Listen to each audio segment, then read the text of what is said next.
Didn't hear what you were saying. Live on long motion. Hello there, TV viewers, and welcome to Pop Profiles, the show that dives headfirst into the life of today's biggest music stars.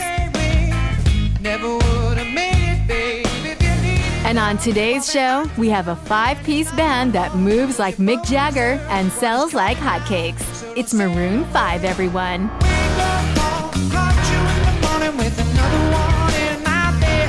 Don't you care about me anymore? Do you care about me? I don't think so. Believe it or not, as much as you're gonna think this is not nonsense, we're pretty normal. We don't get too crazy. We're not a green M&Ms kind of band. Would've been to make you happy. Well, Adam may claim they're not a green M&Ms kind of band, but Maroon 5 did have a pretty crazy beginning to their life in the pop charts. Starting out as just the Maroon 4, Adam Levine, Ryan Dusick, Jesse Carmichael, and Mickey Madden met off at Brentwood High School, where they went by the name of Kara's Flowers. That band did release a record called The Fourth World, but nobody bought it and the band was dropped. We took the George Clooney method and applied it to our career, which is the later in your life you become successful, the more equipped you are to handle it. Yeah. He said that once, and I was really inspired by that because it's really true. You know, you see all these kids and they're 17, 18. It's just mad disasters. You know, it's a shame. You know, it's a lot to handle. I mean, obviously we're in a band that's very different, but you know, it's succumbing to a lot of those temptations is wickedly enticing.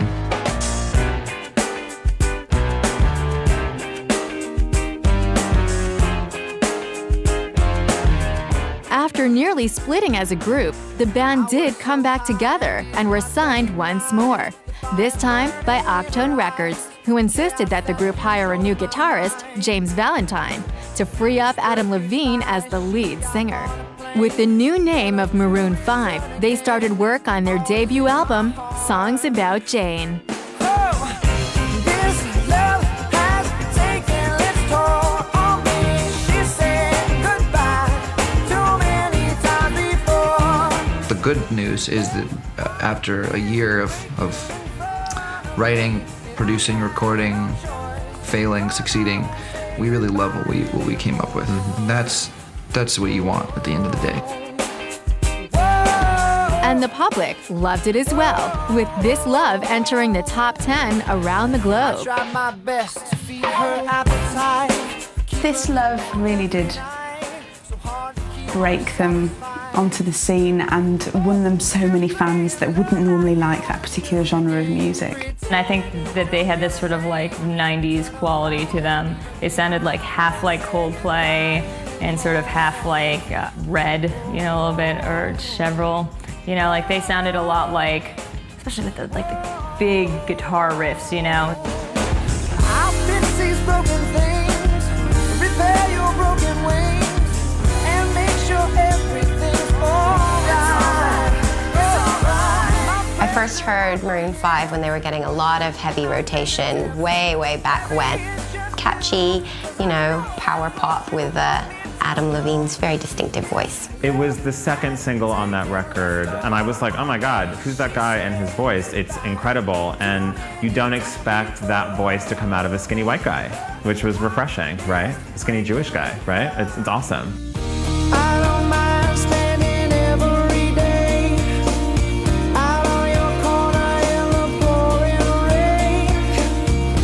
The follow-up single to This Love, called She Will Be Loved, did just as well in the charts, and the album, Songs About Jane, went on to sell over 5 million copies worldwide. She will be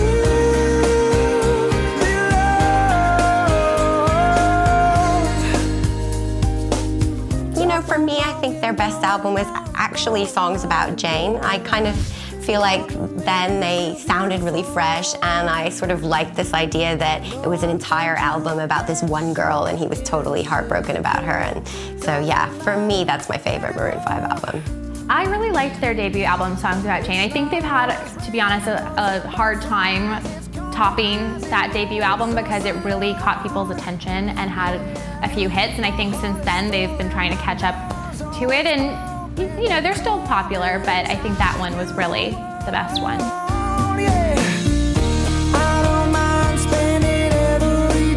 Songs About Jane, I actually have to say I think that is still to this day their very best album. I don't think they've quite topped it yet. There were just so many tracks on that album that are just so easily digestible, and you can just listen to them again and again, and they're not going to go out of fashion, they're going to stand the test of time. So I think they really, really pulled something really interesting together there. I thought She Will Be Loved was a good song, but God, that voice is just like, it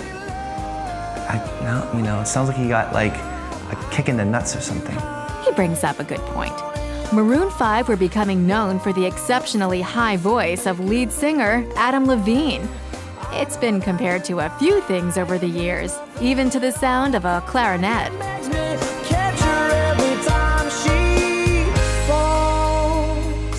I find it really funny that people have likened Adam Levine's voice to a clarinet. I find that quite surreal and quite an unusual way to describe somebody's voice. I kind of get what they're saying. Yes, he does have a very, very, very distinct voice. Someone described Adam Levine's voice as a human embodiment of a clarinet, and that is such a great way to put it.